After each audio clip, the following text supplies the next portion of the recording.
Welcome to Manifested Publishers. Can have a diagram showing the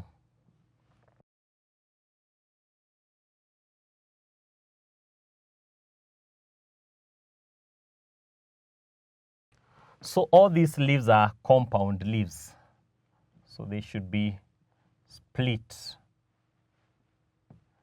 as we have illustrated in the previous diagram.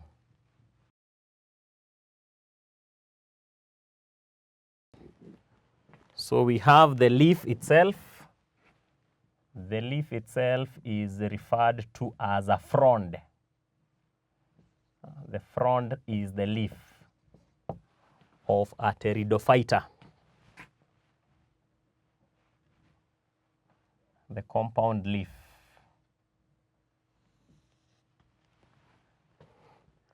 Then we have the stem-like structure, which we referred to as the rachis. We have the root-like structures here. You can refer to them as adventitious roots. Adventitious roots. For anchorage and the absorption of water, then we have the rhizome. So this is the structure of the fern plant. We have already seen the underside of the leaves, which have the sori and the pinna. So this is just one leaf that is removed from here.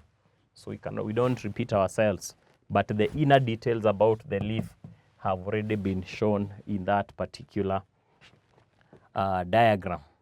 So we have the rhizoids for anchorage and the absorption of water, and these are the adventitious roots. And then number 5 is that the division pteridophyta have a vascular system. Have a vascular system consisting of xylem and phloem.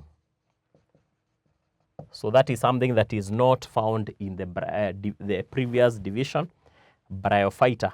But here we have a vascular system consisting of the xylem and the phloem. And basically, we have that. So the mode of reproduction is also both sexual and asexual, as we have seen earlier. Welcome to Manifested Publishers.